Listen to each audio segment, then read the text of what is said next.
ഇങ്ങനെ എരുന്ന് മേടിച്ച് പണി വാങ്ങിക്കുന്ന ഒരാളാണ് ഞാൻ. അപ്പൊ അതുകൊണ്ട് തന്നെ എൻ്റെ ഈ ഒരു സിനിമകളുടെ ക്യാരക്ടർ ആയതുകൊണ്ട് പ്രത്യേകിച്ച് അങ്ങോട്ട് ചെന്നിട്ട് ബിഗ് ബോസിലൊക്കെ കണ്ടു കാണും, ഞാൻ അങ്ങനെ അങ്ങോട്ട് ചെന്നിട്ടൊന്നും നിൽക്കാറില്ല. ഞാനിങ്ങനെ എയർ പിടിച്ച് മസിൽ പിടിച്ച് ഇങ്ങനെ നിൽക്കും. അത് മസിൽ പിടുത്തം വിട്ട് കഴിഞ്ഞാൽ പണി എനിക്കിട്ട് കിട്ടും എന്നറിയാവുന്നതുകൊണ്ടാണ് ബലം പിടിച്ചിരിക്കണേ. ആളുകൾ ആറ്റിറ്റ്യൂഡ് ആണെന്ന് വിചാരിക്കും, അത് കിടന്നോട്ടെ, നമ്മള് ബിഗ് ബോസിൽ കാണും. എനിക്ക് ബിഗ് ബോസിൽ ആക്ച്വലി ചേച്ചിയുടെ വളരെ ഫേവറേറ്റ് ആയിട്ടൊരു പെർഫോമൻസ് ഉണ്ട്. നമ്മുടെ എനിക്ക് തോന്നുന്നു ഇഫ് ഐ നോട്ട് റോങ്, നമ്മുടെ ഒരു ഹാർട്ട് ട്രാൻസ്പ്ലാന്റ് ചെയ്തിട്ട് സ്വന്തം മകൻ മരിച്ച് ഹാർട്ട് ട്രാൻസ്പ്ലാന്റ് ചെയ്ത ആളെ കാണുമ്പോഴുള്ള ഒരു പെർഫോമൻസ്. ലാലേട്ടൻ പോലും അത് വീക്കെൻഡ് എപ്പിസോഡിൽ എടുത്തു പറഞ്ഞൊരു പെർഫോമൻസ് ആയിരുന്നു. ഇപ്പൊ ലാലേട്ടൻ അത് സിനിമയാക്കി ഹൃദയപൂർവ്വത്തില് അതേപോലത്തെ ഒരു സീൻ ലാലേട്ടൻ തന്നെ അഭിനയിച്ചു അല്ലെ. അപ്പൊ ആ ഒരു പെർഫോമൻസിനെ പറ്റി ഒത്തിരി പേര് സംസാരിച്ചിട്ടുണ്ട് സോഷ്യൽ മീഡിയയിലൊക്കെ. ആ ഒരു വീക്ക് കംപ്ലീറ്റ്ലി ശ്രീരേഖയുടെ പെർഫോമൻസ് കാണുമെന്ന് പറഞ്ഞിട്ട് അത്രയും ഷെയർ ഒക്കെ പോയൊരു കാര്യം. അപ്പൊ നമ്മൾ മനസ്സിൽ വിചാരിക്കുമ്പോ എന്റെ മനസ്സിലേക്ക് ചേച്ചി വളരെ സീരിയസ് ആയിട്ട് ഇമോഷണൽ റോൾസ് കൈകാര്യം ചെയ്യുന്ന ഒരാൾ. ഇതിൽ വരുമ്പോൾ എന്റെ ഡിഫറെന്റാ.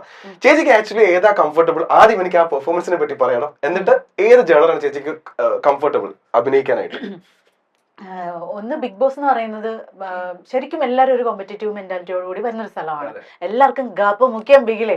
പക്ഷെ നമ്മൾ ഞാൻ വിചാരിച്ച കപ്പും ഒന്നും കിട്ടില്ല. അതിനുള്ള ഒരു എക്സാക്ട്ലി ഒരു ബിഗ് ബോസ് മെറ്റീരിയൽ ആണോ എന്ന് വെച്ചാൽ ഞാൻ അല്ലാതെ 63 കുറയ്ക്കരുത്.